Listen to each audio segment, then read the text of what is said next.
Supreme court bar অ্যাসোসিয়েশনের নির্বাচন আগামী ১৩ ও ১৪ই মে। কিন্তু এবারের নির্বাচনকে ঘিরে তৈরি হয়েছে এক নজিরবিহীন বিতর্ক।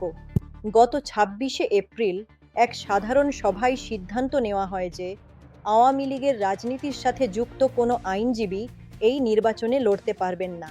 ঐতিহাসিকভাবে এই নির্বাচন পেশাগত প্রতিদ্বন্দ্বিতার হলেও সরাসরি কোনো রাজনৈতিক পক্ষকে বাদ দেওয়ার এই সিদ্ধান্ত দীর্ঘদিনের গণতান্ত্রিক রীতির পরিপন্থী।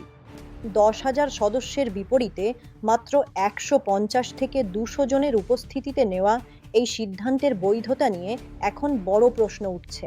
এই পদক্ষেপ আইনজীবীদের পেশাগত ঐক্য নষ্ট করতে পারে এবং ভবিষ্যতে প্রতিহিংসামূলক রাজনীতির একটি বিপজ্জনক নজির তৈরি করতে পারে।